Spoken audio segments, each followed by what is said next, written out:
اعوذ باللہ من الشیطان الرجیم بسم اللہ الرحمن الرحیم۔ دوستو، ہمارے پیارے نبی حضرت محمد صلی اللہ علیہ وآلہ وسلم کا اپنے صحابہ کو آخری بیان۔ حضرت معاویہ بن ابی سفیان رضی اللہ تعالیٰ عنہما فرماتے ہیں، حضور صلی اللہ علیہ وآلہ وسلم نے ایک مرتبہ مرض الوفات میں فرمایا، مختلف کنووں سے 7 مشکوں میں پانی بھر کر میرے اوپر ڈالو تاکہ مجھے کچھ افاقہ ہو جائے اور میں لوگوں کے پاس باہر جا کر انہیں وصیت کروں۔ چنانچہ پانی ڈالنے سے حضور صلی اللہ علیہ وآلہ وسلم کو کچھ افاقہ ہوا تو حضور صلی اللہ علیہ وآلہ وسلم سر پر پٹی باندھے ہوئے باہر آئے اور منبر پر تشریف فرما ہوئے، پھر اللہ کی حمد و ثنا بیان کی، پھر فرمایا، اللہ کے بندوں میں سے ایک بندے کو اختیار دیا گیا کہ یا تو وہ دنیا میں رہ لے یا اللہ کے ہاں جو اجر و ثواب ہے اسے لے لے۔ اس بندے نے اللہ کے ہاں کے اجر و ثواب کو اختیار کر لیا۔ یہاں اس بندے سے مراد خود حضور صلی اللہ علیہ وآلہ وسلم ہے، اور مطلب یہ ہے کہ آپ صلی اللہ علیہ وآلہ وسلم اس دنیا سے جلد تشریف لے جانے والے ہیں۔ حضور صلی اللہ علیہ وآلہ وسلم کے اس فرمان کا مطلب حضرت ابو بکر رضی اللہ تعالیٰ عنہ کے علاوہ اور کوئی نہ سمجھ سکا، اور اس پر وہ رونے لگے اور عرض کیا، ہم اپنے ماں باپ اور آل اولاد سب آپ پر قربان کرتے ہیں۔ حضور صلی اللہ علیہ وآلہ وسلم نے فرمایا، اے ابو بکر، ذرا آرام سے بیٹھے رہو، مت رو۔ میرے نزدیک ساتھ رہنے اور مال خرچ کرنے کے اعتبار سے لوگوں میں سب سے افضل ابن ابی قحافہ یعنی حضرت ابو بکر رضی اللہ تعالیٰ عنہ ہے۔ مسجد میں جتنے دروازے کھلے ہوئے ہیں سب بند کر دو، صرف ابو بکر رضی اللہ تعالیٰ عنہ کا دروازہ کھلا رہنے دو، کیونکہ میں نے اس پر نور دیکھا ہے۔ حضرت ایوب بن بشیر رضی اللہ تعالیٰ عنہ فرماتے ہیں، حضور صلی اللہ علیہ وآلہ وسلم نے اپنے مرض الوفات میں ارشاد فرمایا، مجھ پر پانی ڈالو، پھر آگے پچھلی جیسی حدیث ذکر کی، اور مزید یہ بھی ہے کہ حضور صلی اللہ علیہ وآلہ وسلم اللہ کی حمد و ثنا کے بعد سب سے پہلے شہدائے احد کا ذکر فرمایا اور ان کے لیے استغفار کیا اور دعا کی، پھر فرمایا، اے جماعت مہاجرین، تمہاری تعداد بڑھتی جا رہی ہے اور انصار اپنی اسی حالت پر ہے، ان کی تعداد نہیں بڑھ رہی ہے، اور یہ انصار تو میرے خاص تعلق والے ہیں جن کے پاس آ کر مجھے ٹھکانہ ملا ہے، لہٰذا تم ان کے کریم آدمی کا اکرام کرو اور ان کے برے سے درگزر کرو۔ پھر حضور صلی اللہ علیہ وآلہ وسلم نے فرمایا، اے لوگو، اللہ کے بندوں میں سے ایک بندے کو اختیار دیا گیا۔ پھر پچھلی حدیث جیسا مضمون ذکر کیا، اور اس روایت میں ہے کہ حضور صلی اللہ علیہ وآلہ وسلم کے اس فرمان کا مطلب لوگوں میں سے صرف ابو بکر رضی اللہ تعالیٰ عنہ ہی سمجھ سکے، اور اسی وجہ سے وہ رونے لگے۔ حضرت ابو سعید رضی اللہ تعالیٰ عنہ فرماتے ہیں، ایک مرتبہ حضور صلی اللہ علیہ وآلہ وسلم نے لوگوں میں بیان فرمایا، آپ صلی اللہ علیہ وسلم نے ارشاد فرمایا،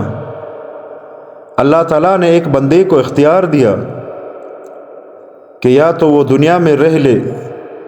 یا اللہ کے ہاں جو کچھ ہے اسے لے لے۔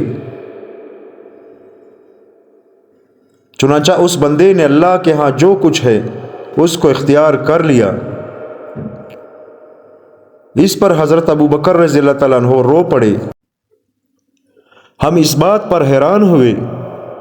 کہ حضور صلی اللہ علیہ وآلہ وسلم نے تو کسی بندے کے بارے میں خبر دی ہے، اس پر یہ حضرت ابو بکر کیوں رو رہے ہیں؟ اس میں تو رونے کی کوئی بات نہیں، لیکن ہمیں بعد میں پتہ چلا کہ جس بندے کو اختیار دیا گیا ہے اس سے مراد تو خود حضور صلی اللہ علیہ وآلہ وسلم تھے، اور حضور کے اس فرمان کا مطلب یہ تھا کہ حضور صلی اللہ علیہ وآلہ وسلم یہ بتا رہے تھے کہ حضور صلی اللہ علیہ وآلہ وسلم عنقریب اس دنیا سے تشریف لے جانے والے ہیں۔ یہ بات حضرت ابو بکر ہم میں سب سے زیادہ سمجھنے والے تھے۔ پھر حضور صلی اللہ علیہ وآلہ وسلم نے فرمایا، ابو بکر نے ساتھ رہ کر اور مال خرچ کر کے لوگوں میں سب سے زیادہ مجھ پر احسان کیا ہے۔ اگر میں اپنے رب کے علاوہ کسی کو خلیل یعنی خالص دوست بناتا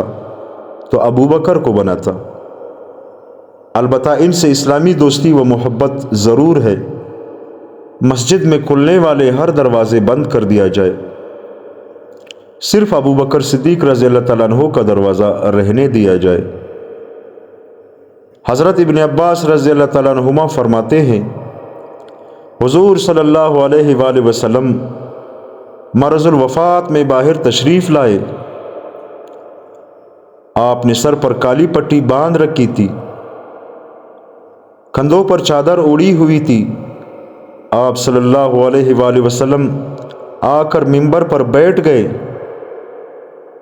راوی نے آگے حضور صلی اللہ علیہ وآلہ وسلم کا بیان اور انصار کے بارے میں حضور کی وصیت کا ذکر کیا۔ راوی کہتے ہیں کہ یہ انتقال سے پہلے حضور صلی اللہ علیہ وآلہ وسلم کی آخری مجلس اور آخری بیان تھا۔ حضرت کعب بن مالک رضی اللہ تعالیٰ عنہ ان 3 صحابہ میں سے تھے جن کی توبہ قبول کی گئی۔ وہ فرماتے ہیں،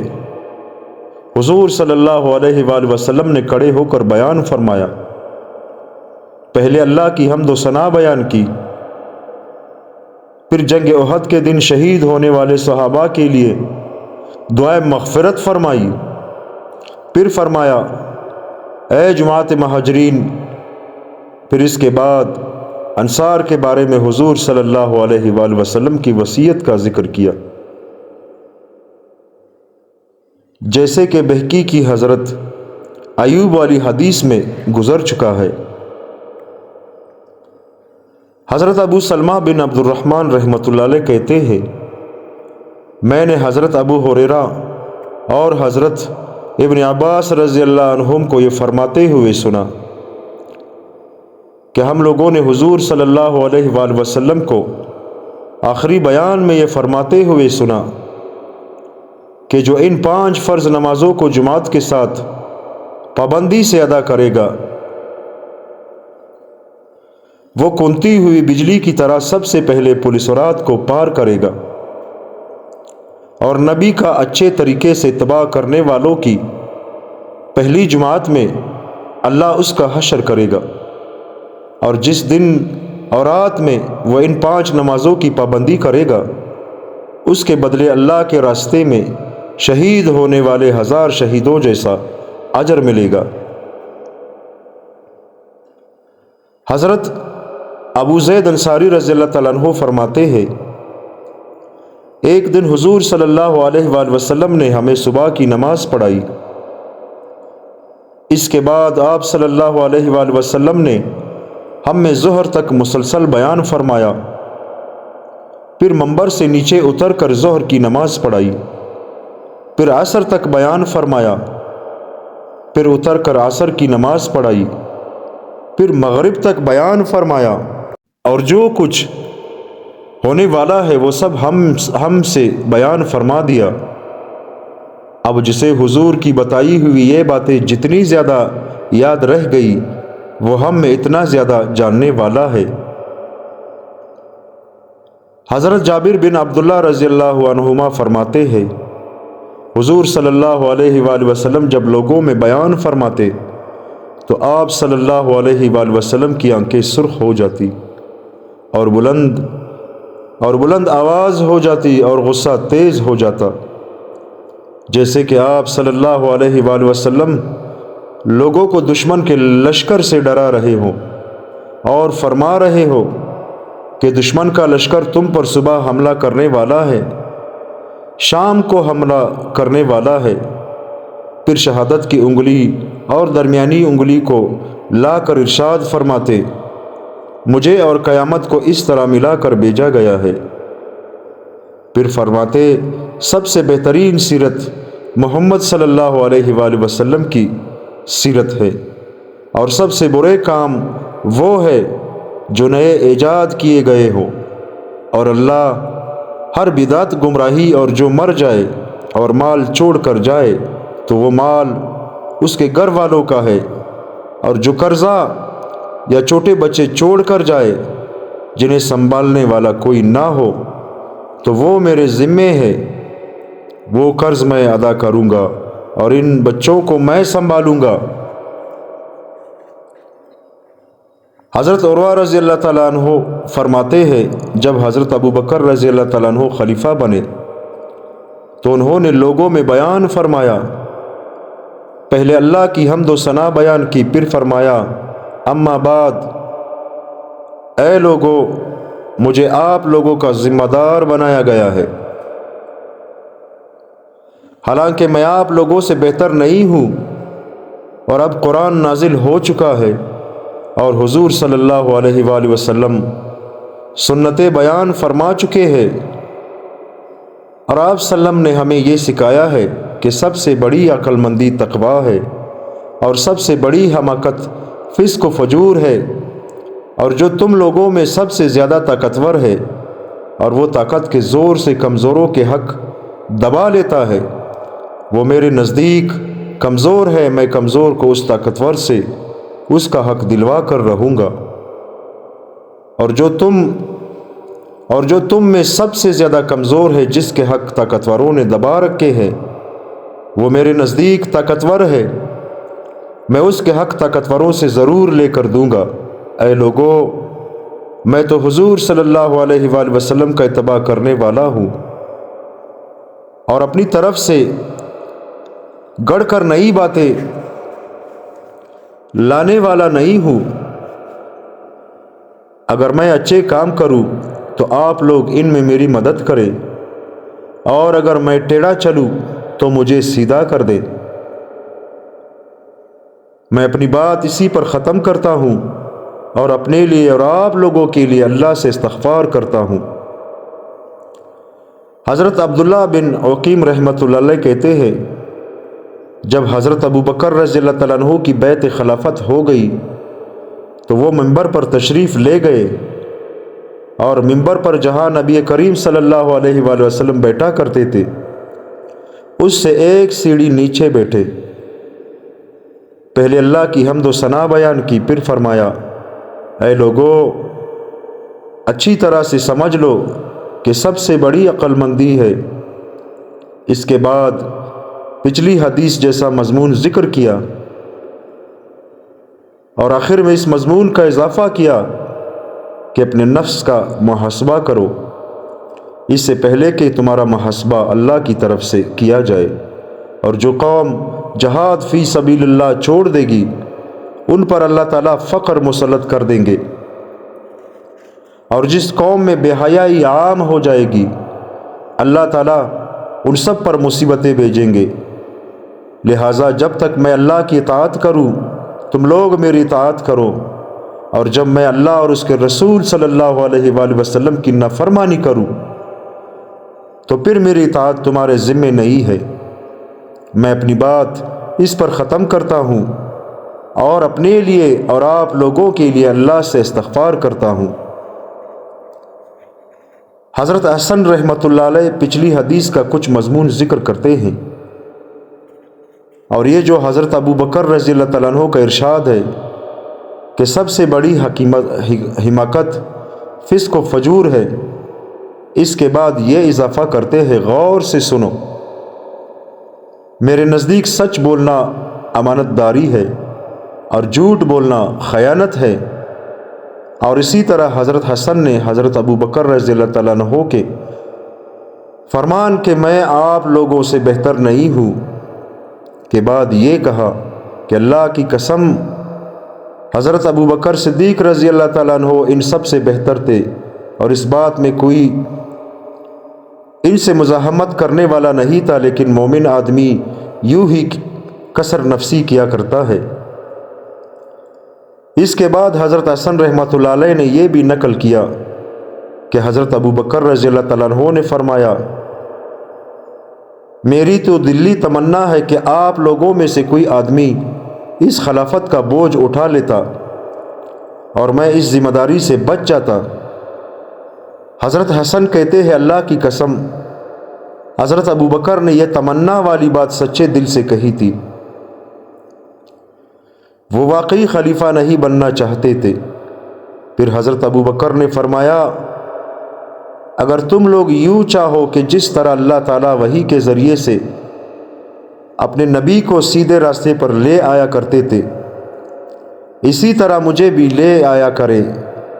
یہ بات تو مجھے حاصل نہیں ہے، میں تو عام انسان ہی ہوں، اس لیے تم لوگ میری نگرانی رکھو۔ حضرت حسن رحمۃ اللہ علیہ کہتے ہیں حضرت ابو بکر صدیق رضی اللہ تعالیٰ عنہ نے ایک مرتبہ بیان فرمایا اور ارشاد فرمایا، غور سے سنو، اللہ کی قسم میں آپ لوگوں میں سب سے بہتر نہیں ہوں، اور میں اپنے لیے اس مقام خلافت کو پسند نہیں کرتا، مجھے اس کی خواہش نہیں تھی، بلکہ میری خواہش تھی کہ آپ لوگوں میں سے کوئی میرے بجائے خلیفہ بن جاتا۔ کیا آپ لوگوں کا خیال یہ ہے کہ میں آپ لوگوں میں بعینیہ حضور صلی اللہ علیہ وآلہ وسلم والے طریقے پر عمل کر لوں گا؟ تو یہ خیال بالکل غلط ہے، میں ایسا نہیں کر سکوں گا، کیونکہ حضور صلی اللہ علیہ وآلہ وسلم کی تو وحی کے ذریعے ہر غلط بات سے حفاظت ہو جاتی تھی، عصمت خداوندی حاصل تھی، اور ان کے ساتھ خاص فرشتہ ہر وقت رہتا تھا۔ میرے ساتھ تو شیطان لگا ہوا ہے جو میرے پاس آتا رہتا ہے، جب مجھے غصہ آ جائے تو مجھ سے بچ کر رہنا، کہیں میں آپ لوگوں کی کالوں اور بالوں پر اثر انداز نہ ہو جاؤں۔ غور سے سنو، آپ لوگ میری نگرانی رکھو، اگر میں سیدھا چلوں تو میری مدد کرنا، اور اگر میں ٹیڑھا چلوں تو مجھے سیدھا کر دینا۔ حضرت حسن رحمۃ اللہ علیہ کہتے ہیں ایسا زبردست بیان کیا تھا کہ اللہ کی قسم اس کے بعد ویسا بیان تو کبھی ہوا ہی نہیں۔ ایک روایت میں یہ ہے کہ میں تو ایک عام انسان ہوں، کام ٹھیک بھی کر لیتا ہوں اور غلط بھی ہو جاتے ہیں، جب میں ٹھیک کام کروں تو آپ لوگ اللہ کی تعریف کریں، کیونکہ اسی کے کرم سے کام ٹھیک ہوا، اور جب غلط ہو جائے تو مجھے سیدھا کر دینا۔ حضرت قیس بن ابی حازم رحمۃ اللہ علیہ کہتے ہیں حضور صلی اللہ علیہ وآلہ وسلم کی وفات کے 1 مہینے بعد میں حضور صلی اللہ علیہ وآلہ وسلم کے خلیفہ حضرت ابو بکر رضی اللہ تعالیٰ عنہ کے پاس بیٹھا ہوا تھا۔ اس کے بعد حضرت قیس نے حضرت ابو بکر رضی اللہ تعالیٰ عنہ کی خلافت کا قصہ ذکر کیا۔ اس کے بعد کہتے ہیں تمام لوگوں کو مسجد نبوی میں جمع کرنے کے لیے یہ اعلان کیا گیا، یعنی سب لوگ نماز مسجد نبوی میں اکٹھے پڑھے، مدینہ کی باقی 9 مسجدوں میں سے کسی اور میں نہ پڑھے۔ اور پھر جب لوگ جمع ہو گئے تو حضرت ابو بکر رضی اللہ تعالیٰ عنہ اس منبر پر تشریف فرما ہوئے جو ان کے بیان اور خطبے کے لیے بنایا گیا تھا۔ یہ حضور صلی اللہ علیہ وآلہ وسلم کی وفات کے بعد اسلام میں حضرت ابو بکر رضی اللہ تعالیٰ عنہ کا پہلا بیان تھا۔ انہوں نے اللہ کی حمد و ثنا بیان کی اور پھر فرمایا اے لوگو، میری آرزو تو یہ ہے کہ کوئی اور میری جگہ خلیفہ بن جائے۔ اگر تم لوگ مجھ سے یہ مطالبہ کرو کہ میں عین تمہارے نبی کی سنت کے مطابق چلوں تو یہ میرے بس میں نہیں ہے، کیونکہ حضور صلی اللہ علیہ وآلہ وسلم تو معصوم تھے، اللہ نے ان کی شیطان سے مکمل حفاظت فرما رکھی تھی اور ان پر آسمان سے وحی اترتی تھی، اور یہ دونوں باتیں مجھے حاصل نہیں ہے، اس لیے میں بالکل ان جیسا نہیں ہو سکتا۔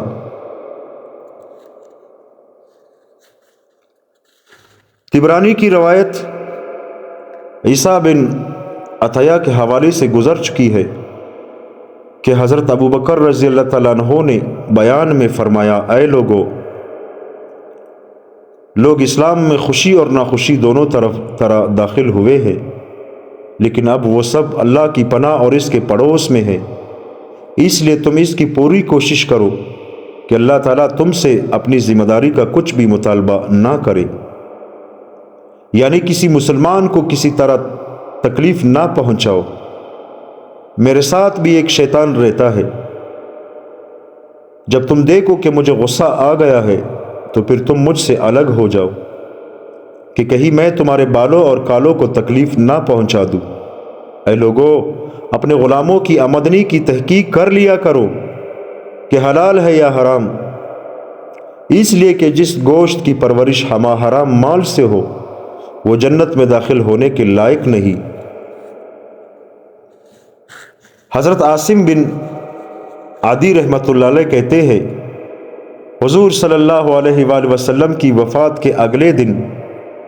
حضرت ابو بکر رضی اللہ تعالیٰ عنہ کی طرف سے ایک آدمی نے اعلان کیا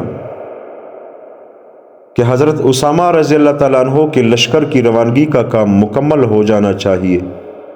غور سے سنو،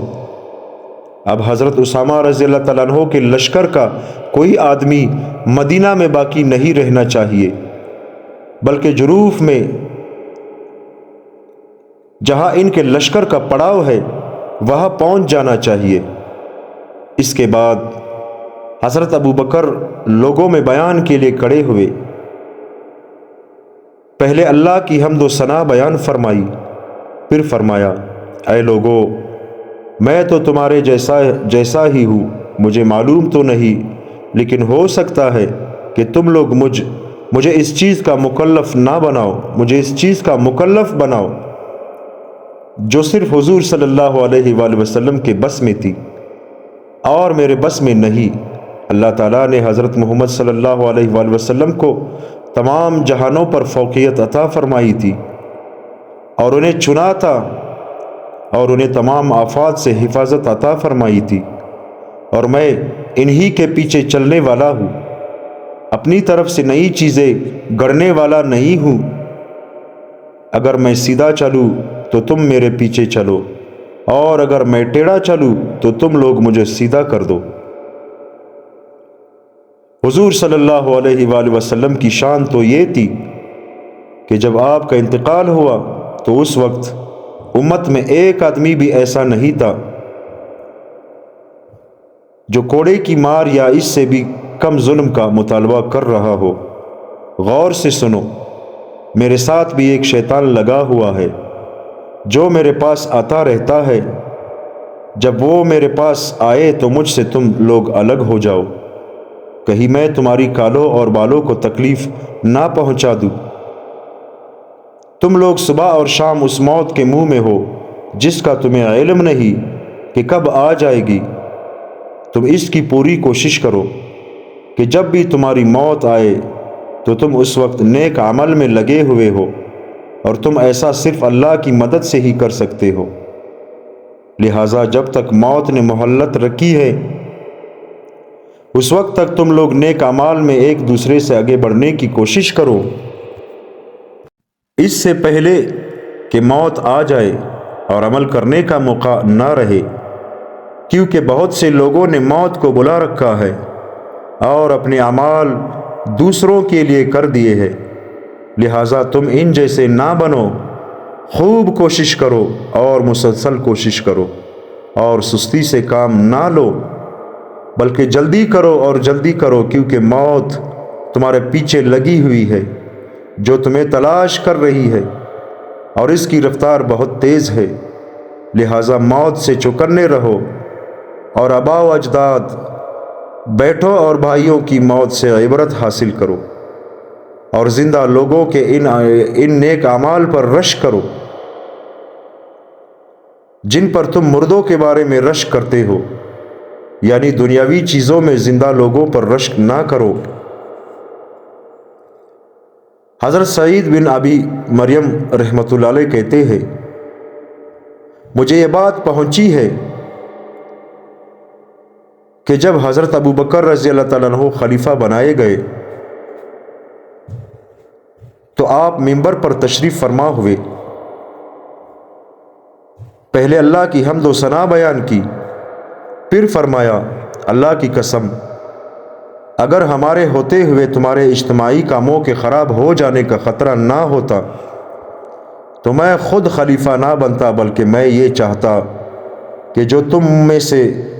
مجھے سب سے زیادہ مقبوض ہے اس کی گردن میں اس امر خلافت کی ذمہ داری ڈال دی جاتی، پھر اس کے لیے اس میں کوئی خیر نہ ہوتی۔ غور سے سنو،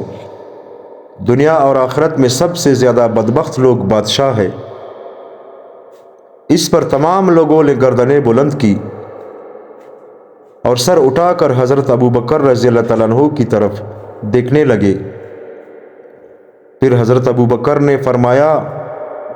تم لوگ اپنی جگہ آرام سے بیٹھے رہو، تم لوگ جلد باز ہو۔ جو بھی کسی ملک کا بادشاہ بنتا ہے تو اللہ تعالیٰ اسے بادشاہ بنانے سے پہلے اس کے ملک کو جانتے ہیں، اور بادشاہ بن جانے پر اس کی آدھی عمر کم کر دیتے ہیں اور اس پر خوف اور غم مسلط کر دیتے ہیں، اور جو کچھ خود اس کے اپنے پاس ہے اس سے اس کا دل ہٹا دیتے ہیں، اور جو کچھ لوگوں کے پاس ہے اس کا لالچ اس میں پیدا کر دیتے ہیں۔ وہ چاہے کتنے اچھے کھانے کے اور عمدہ کپڑے پہننے، لیکن اس کی زندگی تنگ ہوگی، سکھ چین اسے نصیب نہ ہوگا۔ پھر جب اس کا سایہ ختم ہو جاتا ہے اور اس کی جان نکل جاتی ہے اور اپنے رب کے پاس پہنچ جاتا ہے تو اس سے سختی سے حساب لیتا ہے اور اس کی بخشش کا امکان بہت کم ہوتا ہے، بلکہ اس کی بخشش ہی نہیں ہوتی۔ غور سے سنو، مسکین لوگوں کی ہی مغفرت ہوتی ہے۔ غور سے سنو، مسکین لوگوں کی ہی مغفرت ہوتی ہے۔ غور سے سنو، 3 دفعہ فرمایا، مسکین لوگوں کی ہی مغفرت ہوتی ہے۔ لوگوں میں بیان فرمایا، حضرت عبداللہ بن حکیم رحمۃ اللہ علیہ کہتے ہیں کہ ایک مرتبہ حضرت ابو بکر رضی اللہ تعالیٰ عنہ نے ہم لوگوں میں بیان فرمایا تو اس میں ارشاد فرمایا، اما بعد، میں تمہیں اس بات کی وصیت کرتا ہوں کہ تم اللہ سے ڈرو اور اللہ کی شایان شان تعریف کرو، اور اللہ کے عذاب کا خوف تو ہونا چاہیے، لیکن ساتھ کے ساتھ اس کی رحمت کی امید بھی رکھو، اور اللہ سے خوب گڑ گڑا کر مانگو، کیونکہ اللہ تعالیٰ نے حضرت زکریا علیہ السلام اور ان کے گھر والوں کی قرآن میں تعریف فرمائی ہے اور ارشاد فرمایا ہے، انہم کانوا یسارعون فی الخیرات ویدعوننا رغبا ورہبا وکانوا لنا خاشعین۔ یہ سب نیک کاموں میں دوڑتے تھے اور امید وہم کے ساتھ ہماری عبادت کیا کرتے تھے اور ہمارے سامنے دب کر رہتے تھے۔ پھر اے اللہ کے بندو، تم یہ بھی جان لو کہ اللہ تعالیٰ نے اپنے حق کے بدلے میں تمہاری جانوں کو گروی رکھا ہوا ہے، اور اس پر اللہ نے تم سب سے پختہ عہد لیا ہے، اور اس نے تم سے دنیا کے توڑے اور ختم ہو جانے والے مال اور سامان کو آخرت کے زیادہ اور ہمیشہ رہنے والے اجر کے بدلے میں خرید لیا ہے، اور یہ تم میں اللہ کی کتاب ہے جس کے عجائب ختم نہیں ہو سکتے، اور اس کا نور کبھی کچھ نہیں سکتا، اور اس کا نور کبھی بجھ نہیں سکتا، لہٰذا اس کتاب کے ہر قول کی تصدیق کرو اور اس سے نصیحت حاصل کرو، اور اندھیرے والے دن کے لیے اس میں سے روشنی حاصل کرو۔ اللہ نے تمہیں صرف عبادت کے لیے پیدا کیا ہے، اور لکھنے والے کریم فرشتوں کو تم پر مقرر کیا ہے جو تمہارے ہر فعل کو جانتے ہیں۔ پھر اللہ کے بندو، یہ بھی جان لو کہ تم صبح اور شام اس موت کی طرف بڑھ رہے ہو جس کا وقت مقرر ہے لیکن وہ بتایا نہیں گیا۔ تم اس کی پوری کوشش کرو کہ جب تمہاری عمر کا آخری وقت آئے تو تم اس وقت اللہ کے کسی عمل میں لگے ہوئے ہو، اور ایسا تو تم صرف اللہ کی مدد سے ہی کر سکتے ہو۔ لہٰذا عمر کے پورے ہونے سے پہلے تمہیں جو مہلت ملی ہوئی ہے، اس میں نیک اعمال میں ایک دوسرے سے آگے بڑھو، ورنہ تمہیں اپنے برے اعمال کی طرف جانا پڑے گا، کیونکہ بہت سے لوگوں نے اپنے آپ کو بلا رکھا ہے اور اپنی عمر دوسروں کو دے دی ہے، یعنی اپنے ایمان و عمل کی انہیں کوئی فکر نہیں ہے۔ میں تمہیں ان جیسا بننے سے سختی سے روکتا ہوں، جلدی کرو کیونکہ تمہارے پیچھے موت کا فرشتہ لگا ہوا ہے، جو تمہیں تیزی سے تلاش کر رہا ہے، اس کی رفتار بہت تیز ہے۔ دوستو، اللہ تعالی ہم سب کو ان باتوں پر عمل کرنے کی توفیق عطا فرمائے۔ یقین مانیے کہ یہ زندگی چند دنوں کی زندگی ہے، تاکہ اس میں ہم اللہ کو راضی کریں اور اپنے نبی کریم صلی اللہ علیہ وآلہ وسلم کے بتائے ہوئے طریقے پر اپنی زندگی گزارے۔ اللہ تعالیٰ اس رمضان المبارک کی برکت سے ہم سب کو ہدایت فرمائے۔ اپنے دعاؤں میں یاد رکھیے گا، اللہ تعالیٰ ہم سب کی مغفرت کرے اور اللہ پاک ہمیں نیک راہ پر چلنے کی توفیق عطا فرمائے۔ آمین ثم آمین۔